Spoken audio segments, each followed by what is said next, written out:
Eu quero fazer a leitura de um texto que está no Evangelho de Mateus, capítulo de número 17. Nós vamos fazer a leitura desse texto, mas antes eu quero convidar você a fazer uma reflexão aqui comigo. Você tem um carro? Alguém aqui? Você tem carro? Você sabe quanto vale o seu carro? Sim ou não? A gente sempre confere, né, para ver se... Quem tem uma casa, por exemplo, sabe quanto vale a casa? Nós sabemos o valor que as coisas têm. O carro que a gente tem, o celular que a gente compra, a casa que a gente mora. Nós sabemos o valor das nossas despesas, etc. Mas eu queria te fazer uma pergunta antes de nós lermos o texto de Mateus capítulo 17, a partir do versículo 24.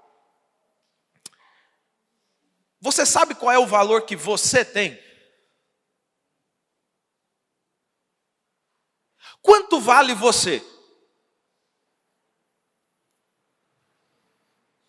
Olha que silêncio, né? É mais fácil achar o valor do carro, o valor da casa, do celular. Mas eu queria que você ficasse com essa pergunta na sua cabeça. Quanto é que você vale? Se alguém tivesse de comprar você, se alguém tivesse de dar um valor por você, quanto seria esse valor? Quanto você vale?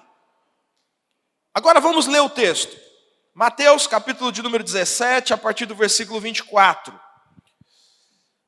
Mateus 17, a partir do 24, diz assim a palavra de Deus: Quando Jesus e os seus discípulos chegaram a Cafarnaum, os cobradores do imposto de 2 dracmas abordaram a Pedro e questionaram: O vosso mestre não paga o imposto das 2 dracmas ao templo?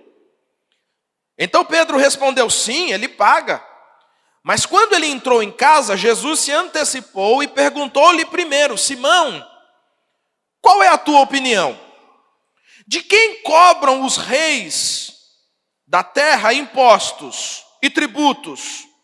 Dos seus filhos ou dos seus súditos? Dos estranhos, dos súditos, respondeu Pedro. Ao que Jesus concluiu: Logo, os filhos estão livres da obrigação de pagar impostos. Entretanto, para que não os escandalizemos, vai ao mar, lança o anzol, e o primeiro peixe que fisgar, tira-o. E abrindo-lhe a boca, acharás um estáter. Retira aquela moeda e entregue ela para pagar o meu imposto e o teu imposto também. Quando nós falamos de valor, é mais fácil colocar valor nas coisas do que colocar valor em pessoas. Mas nós fazemos isso o tempo inteiro. O tempo inteiro nós consideramos uns mais valorizáveis do que outros. E a grande questão aqui, nesse texto, e esse texto é um texto muito legal, assim, muito interessante, que talvez por conta da nossa assim, a gente lê tanto, que chega uma hora que as coisas vão perdendo significado. Mas quando nós prestamos atenção mesmo nesse texto, nós vamos observar o seguinte: Jesus aqui são pelo menos 4 personagens aparecendo: Jesus, Pedro, o cobrador de imposto e o peixe. Mas nós vamos observar que esse texto não tem absolutamente nada que a ver com o cobrador de imposto, nada que a ver com Pedro, nada que a ver com peixe. Na verdade, esse texto aqui tem a ver conosco, com você e comigo. Porque esse episódio aqui, ele acontece em Cafarnaum. Cafarnaum era uma localidade que ficava à beira-mar. E por estar à beira-mar, né, no chamado Mar da Galileia, que na verdade leva o nome, leva ainda, né, o nome de mar, mas na verdade é um grande rio. E ele leva esse nome de mar porque é um lago, um enorme lago de água doce, mas que tem 22 quilômetros de extensão por cerca de 12 quilômetros média de largura. Quando você olha, recentemente eu estive em Macapá, e aí o irmão que foi me buscar, ele falou assim, eu vou aqui pela orla, pastor, para o senhor olhar aqui o nosso mar. E aí, capaz, quando ele mirou naquela orla assim, você só vê céu, você não vê o fim daquilo, que é o rio Amazonas, né? Eu falei assim, rapaz, isso aqui é o rio Amazonas, então, precisei até tirar uma foto, dá uma paradinha aqui, deixa eu tirar uma selfie, né, para registrar que eu fui de fato. Esse rio de água doce aqui em Cafarnaum, que é chamado de Mar da Galileia, é algo assim parecido, é uma dimensão muito grande. E alguns estudiosos, eles dizem que o Mar da Galileia é um lugar cheio de peixe, muito peixe. Dizem que até hoje, quando você mergulha no Mar da Galileia, você sente os peixes mordiscando a sua pele, de tanto peixe que existe ali. E, embora pareça ser uma informação irrelevante, nós vamos observar que saber a dimensão desse rio e saber a quantidade de peixes que esse rio tem é muito significativo para a gente entender aqui o contexto do que está acontecendo aqui. Então nós estamos em Cafarnaum. Cafarnaum era um lugar que estava à beira-mar, como nós dissemos, mas também era uma cidade portuária e uma rota comercial, porque por ali passava a chamada Via Maris, por onde se ligava desde a África até a Síria. Todas as relações comerciais, elas se ligavam ali. Então, é um lugar cheio de gente. É um lugar com uma movimentação grande e profunda de pessoas. E se você olhar, ler os evangelhos, você vai observar que esse lugar é o lugar que Jesus faz uma espécie de QG dele, é o lugar para onde Jesus sempre volta, é o lugar da volta de Jesus, é o lugar onde Jesus se reúne com seus discípulos, é o lugar de Jesus. E quem mora nesse lugar? Pedro. E a história está contando para nós o seguinte, Jesus está voltando então para Cafarnaum, e quando ele está chegando em Cafarnaum, Jesus já se adentrou na casa, Pedro está chegando na casa, e quando Pedro está chegando, os cobradores de impostos abordam Pedro. E ao abordarem Pedro, eles fazem uma pergunta para Pedro. Jesus e os discípulos dele, vocês aí, vocês não vão pagar o imposto do templo? Não, é assim mesmo? Vocês vão viver assim? Esse imposto aqui, assim, em Israel havia diversos impostos. Não era muito diferente da nossa vida hoje, não, né?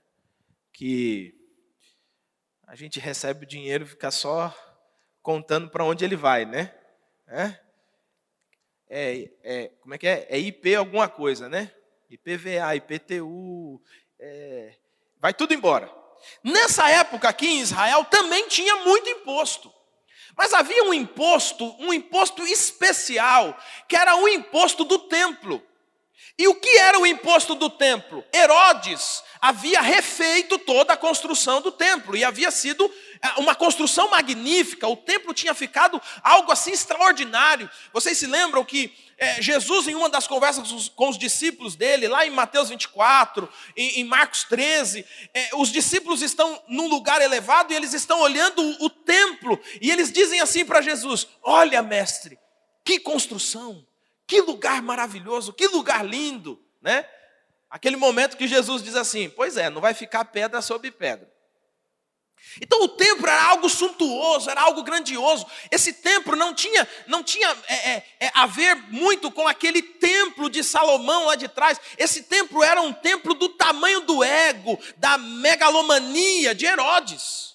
Era um presente de Herodes. Só que um templo daquele tamanho, ele gera manutenção. Então o que eles fizeram? O governo então lançou um imposto, e esse imposto, todo cidadão acima de 20 anos, judeu, ele tinha que pagar o imposto para a preservação, para a manutenção desse templo. E é isso que esses homens estão dizendo aqui. Eles estão chegando e dizendo para Pedro assim, olha, vocês então não dão dinheiro para sustentar o templo, não? Como que vocês podem ser crentes e vocês não dão dinheiro para sustentar o templo? Pedro dá uma resposta aqui no texto. Você vai observar que Pedro ele não falou com Jesus ainda.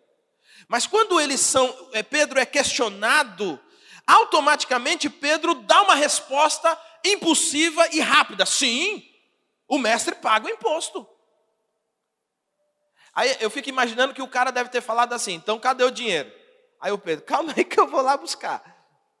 Agora, observe o seguinte, quando Pedro entra para buscar o dinheiro para pagar o imposto, o texto bíblico vai dizer, no versículo 25, que Jesus se antecipou ao que Pedro ia dizer. Isso é interessante. Quando Jesus se antecipa, Jesus chega para Pedro e diz assim, Pedro, deixa eu te fazer uma pergunta. Os reis cobram impostos de quem? Dos seus filhos ou dos súditos? A resposta é óbvia. Não, o rei não cobra imposto dos seus filhos. O rei cobra imposto dos súditos. Aqui, há um jogo aqui de insinuações. Porque quando Pedro responde, o imposto é cobrado dos súditos. Jesus responde para ele assim, logo, os filhos estão livres da obrigação de pagar imposto. Isso aqui, olha que interessante. Olha o sarcasmo de Jesus. Olha a profundidade do sarcasmo de Jesus. Jesus está dizendo o seguinte, Pedro, o reino de Deus, eu sou quem? O senhor é o filho. Se eu sou o filho, e o templo é do meu pai, eu estou desobrigado a pagar o imposto, correto? Só que isso aqui deve ter dado uma explosão na cabeça do Pedro. O Pedro não entendeu isso aqui. E ele não entende, ele tanto não entende, que Jesus rapidamente diz, para que não escandalizemos, vá ao mar, jogue o anzol, e o primeiro peixe que você pegar, abra a boca dele, e lá dentro da boca dele tem um estáter. Tira esse estáter da boca dele, e paga o imposto meu e o seu. Agora, observe o seguinte. Quando Pedro diz assim, sim, Jesus paga o imposto, essa resposta não tinha sido dada por Jesus a ele. Porque, na verdade, o envolvimento de Jesus com o templo foi um envolvimento pequeno. Se você ler, por exemplo, o Evangelho de João, você vai observar que as poucas vezes em que Jesus foi ao templo, deu confusão. Deu confusão. Então, Jesus, na verdade, ele está dizendo o seguinte, olha, eu não tenho conexão nenhuma com isso. E, ao mesmo tempo, ele está dizendo assim, olha, se eu sou o Filho de Deus, e o imposto está sendo colhido para sustentar o templo lá, esse templo não tem a ver comigo. Se eu estou pagando o imposto, esse templo não tem a ver comigo. Porque eu sou o Filho de Deus. Então, é como se ele dissesse o seguinte, olha, esse templo aí, Pedro, esse templo aí, ele só tem o dinheiro mesmo. Porque a presença de Deus não está lá, não. Agora, ele vai fazer então um contraponto na história. Quando ele diz assim, vá lá ao mar, joga o anzol, e o primeiro peixe que você pegar. Bom, Jesus poderia ter dito assim, joga o anzol, e vai que você pega algum peixe ali, que tem uma moeda entalada na sua garganta, tem uma moeda entalada. E essa moeda é suficiente para pagar o nosso imposto. O imposto era de 2 dracmas. E um estáter valia 4 dracmas. Então o que Jesus está dizendo é, olha, tem um peixe que tem dinheiro suficiente para pagar o imposto nosso, o meu e o seu.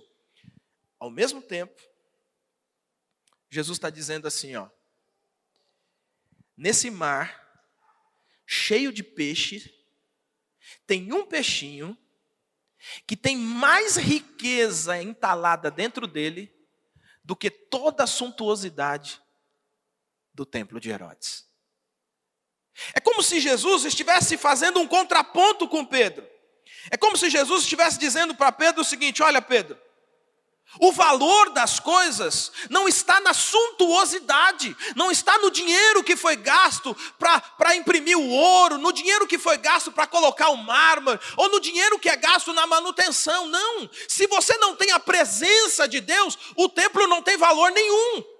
Agora observe o seguinte, há dentro desse mar, repleto de milhares e milhares de peixes, há um peixe que Jesus conhece ele, que Jesus sabe quem ele é, e Jesus sabe que dentro dele tem uma riqueza que resolve um problema. Enquanto todos estão olhando para a suntuosidade do templo, Jesus está olhando para dentro do mar da Galileia.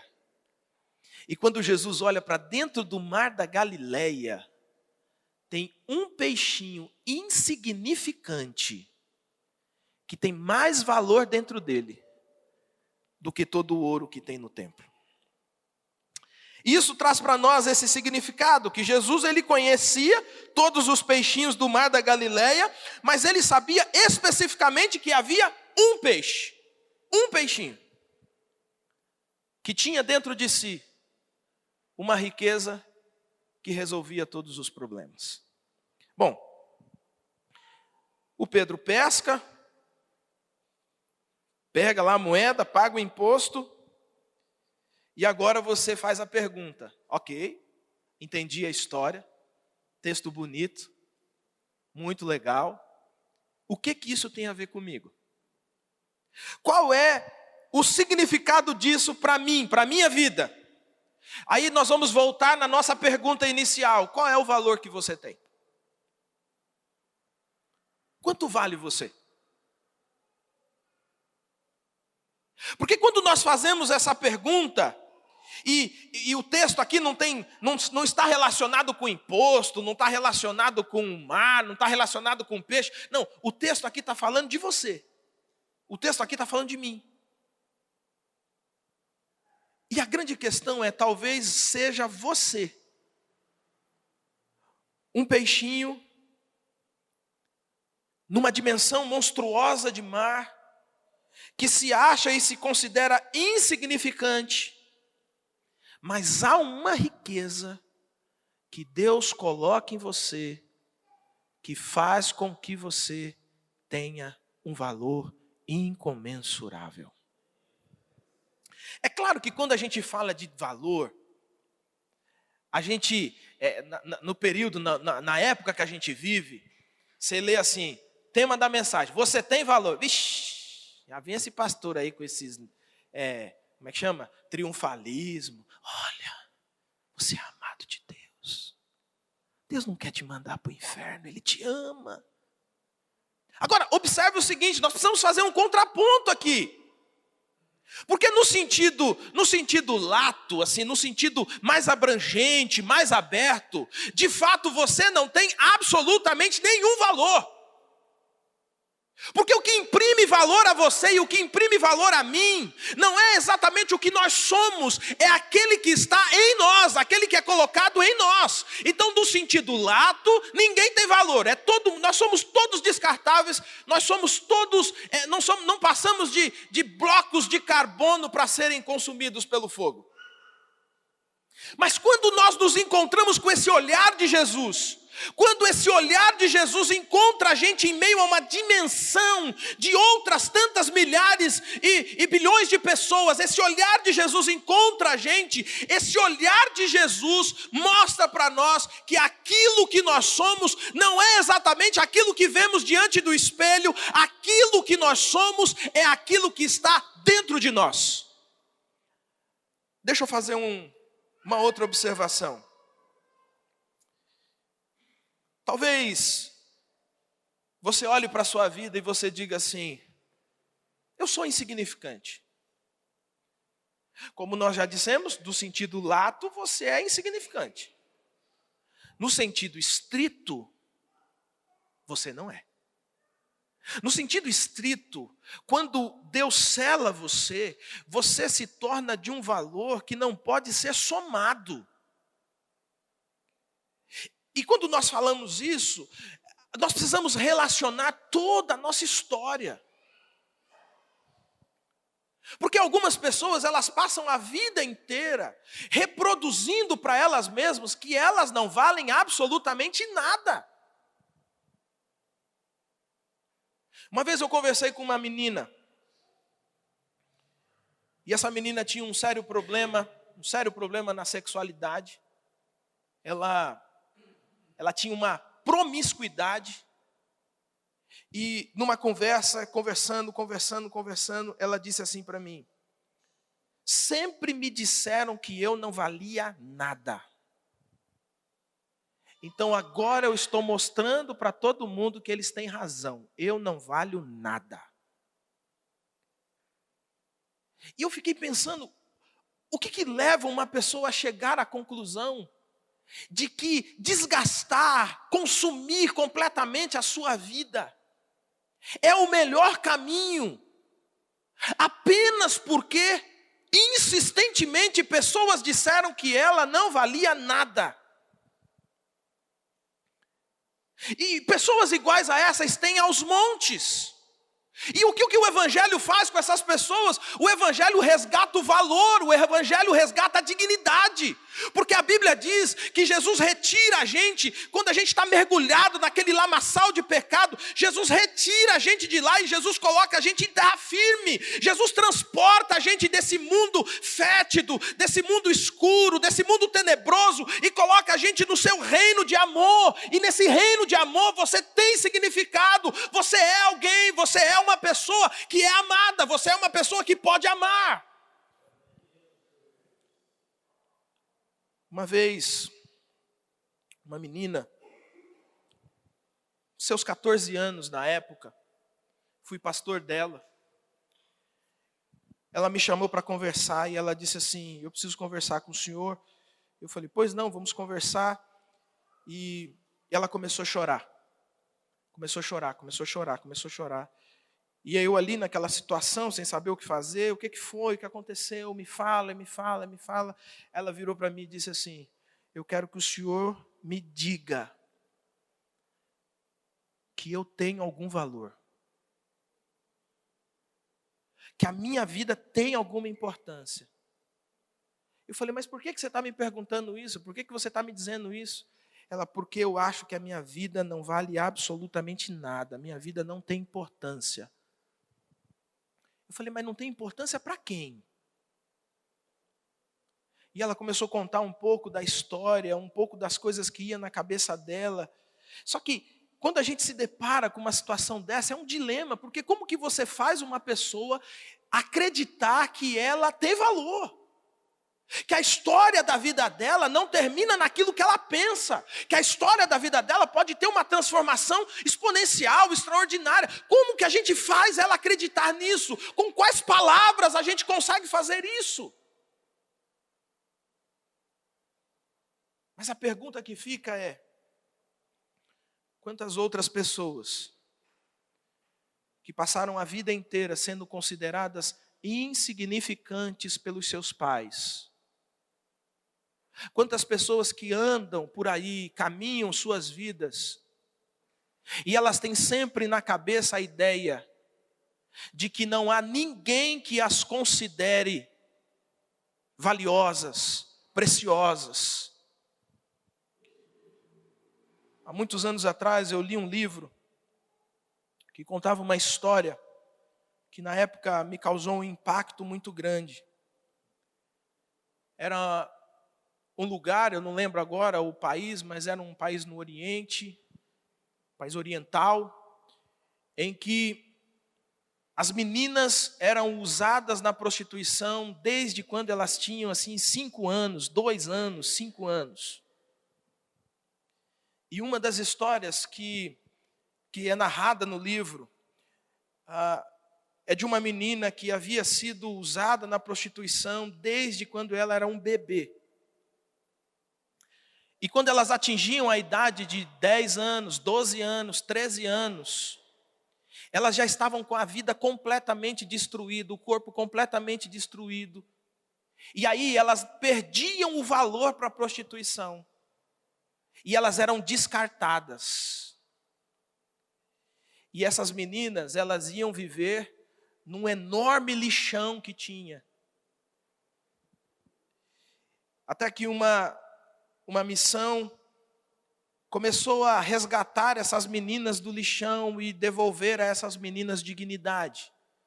Mas ele contou uma história que me chamou a atenção. Uma dessas meninas que foram resgatadas, levaram ela para a casa de acolhimento. Ela tomou um banho. E aí colocaram a refeição na mesa. E ela não conseguia se assentar à mesa. E quando eles viraram as costas, quando eles tiraram a atenção dela, ela pegou o prato de comida, virou o prato de comida no chão e começou a comer como se ela fosse um animal, como se ela fosse um bicho.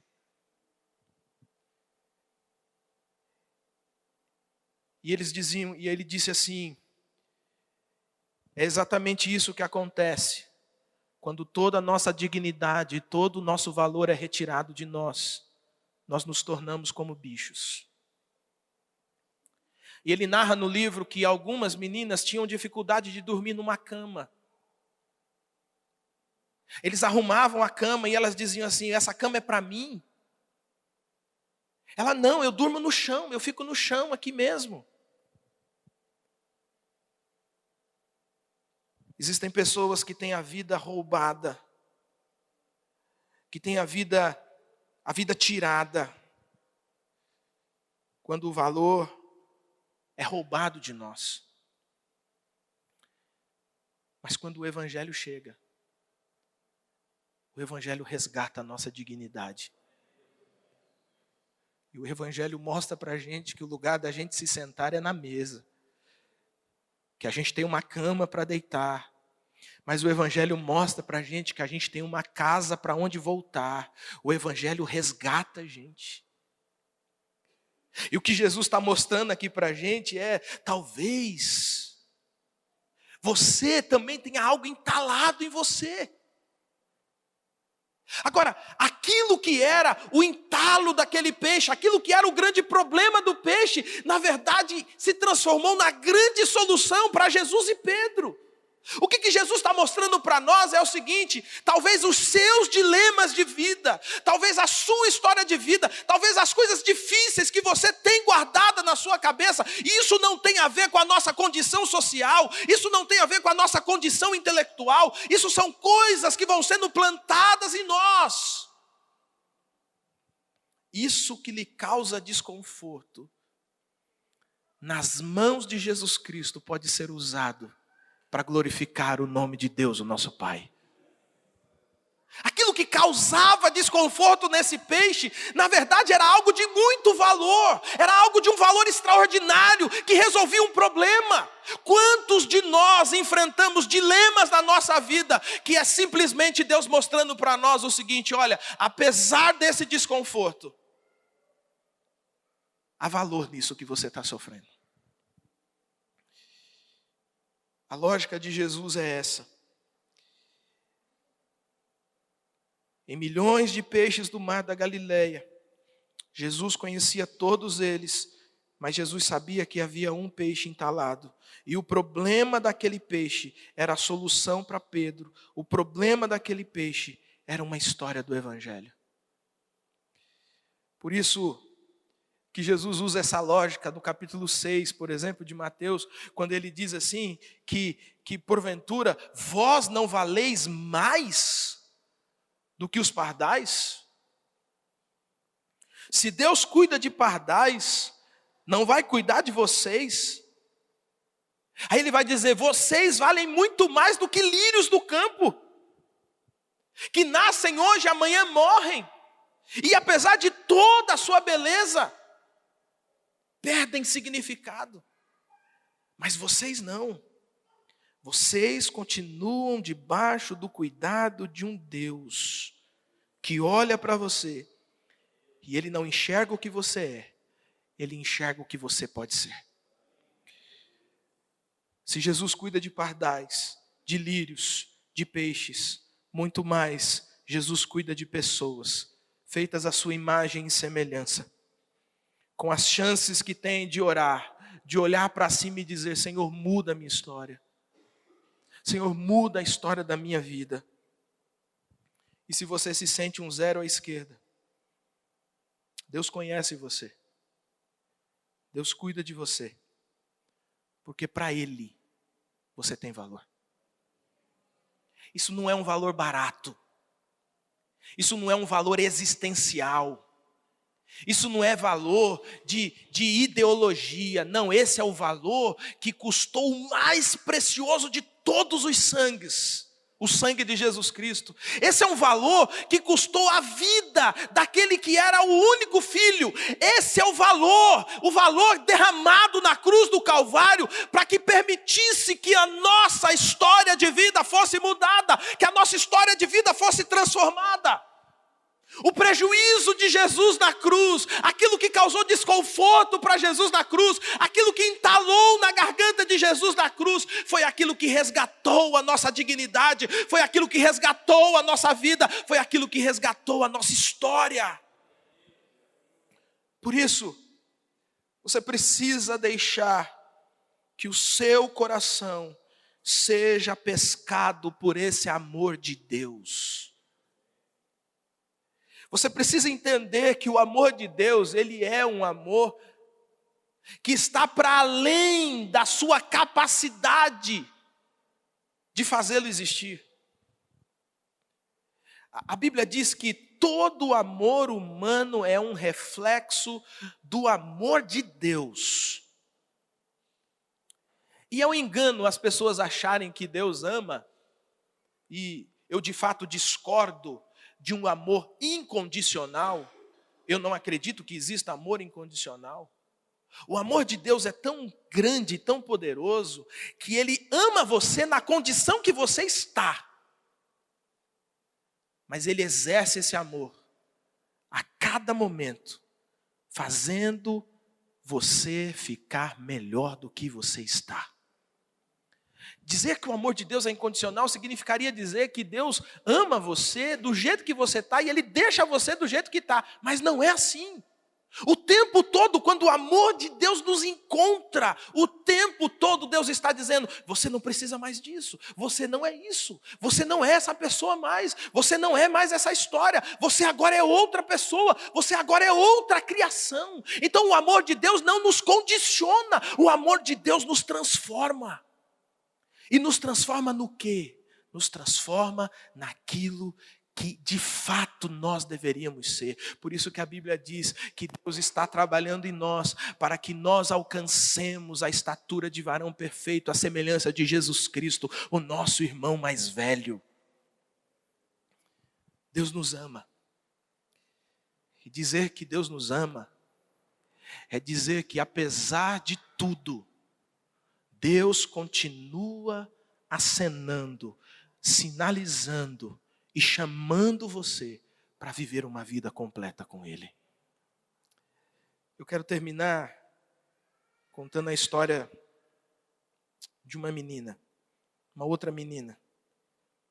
Essa do meu relacionamento, uma menina que eu amo muito, que eu poderia ser o pai dela. E um dia,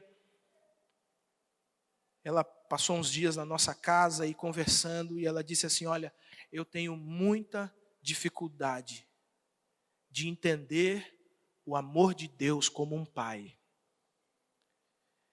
Eu disse: por quê? Ela: porque o meu pai me abandonou. E eu não consigo achar explicação plausível que justifique o fato de o meu pai ter me abandonado. E eu me lembro que no dia que nós conversamos sobre isso, nós atravessamos a madrugada conversando na sala de casa. E chegou o dia dela ir embora. E quando nós estávamos levando ela para o aeroporto, ela disse assim: olha, eu queria que você fosse o meu pai. Eu não tive um pai. Mas se eu tivesse um pai, eu queria que fosse igual você. É óbvio que eu fiquei muito lisonjeado. Mas ainda assim, havia uma resposta que ainda não havia sido encontrada, que é: como eu consigo restaurar o meu relacionamento com Deus, que é o meu Pai Supremo, se eu não consigo enxergar a imagem de um pai? E levamos ela para o aeroporto, ela foi embora. Uns 2 dias depois, ela me ligou. Ela falou, Sam, eu preciso conversar com você. E eu falei, é agora. Parei tudo que eu estava fazendo, me assentei. Ela falou assim, olha, eu voltei para casa desse jeito. E estava uma confusão na minha cabeça, uma confusão no meu coração. E aí um amigo meu chegou e falou assim, olha, eu quero que você vá no PG com a gente, vá na célula com a gente. Ela disse, eu não vou, eu não quero. E ele falou assim, não, aí eu não aceito não, eu vou passar e vou buscar você, e você vai do jeito que tiver. Eu te arrasto nem que for pelo cabelo. Ela falou, Sam, eu fui. E quando chegou lá, no momento da oração, uma pessoa chegou até ela, que ela nunca tinha visto, uma pessoa chegou e disse assim, Deus está dizendo para você o seguinte, você precisa deixar Ele ser o seu pai. Você precisa deixar Ele amar você. Você precisa se entender amada, se permitir ser amada. Porque quando a nossa cabeça ela vai sendo condicionada, a gente não acredita que alguém possa nos amar.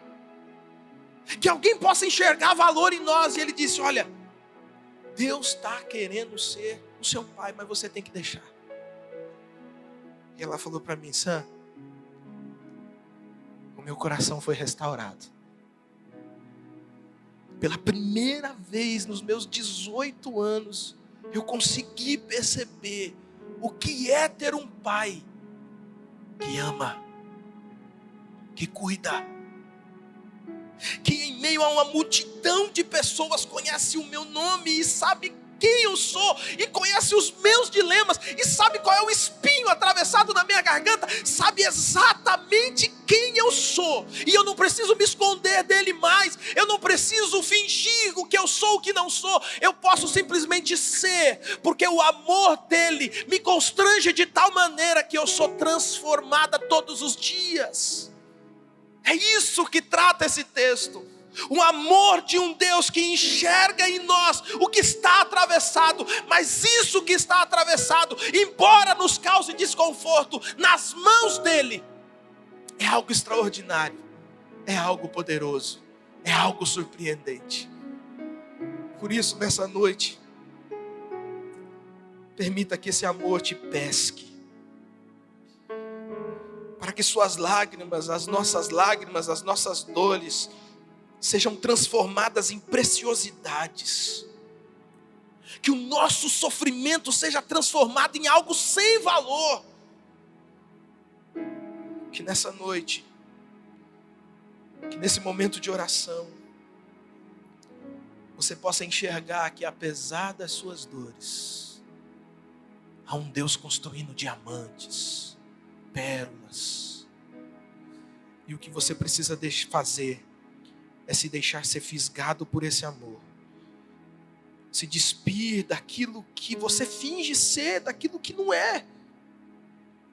E permitir que Ele te coloque roupas novas. E transforme você num grande tesouro para a vida eterna.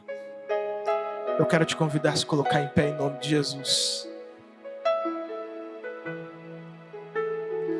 A Bíblia contou a história de um peixinho. Mas esse peixinho podia ter o seu nome. Esse peixinho podia ter o meu nome. Em meio a um mar de desilusões, há um Deus que nos resgata e tira de nós algo precioso. Eu não sei quais são as suas dores, os seus dilemas. Talvez seja a sua angústia,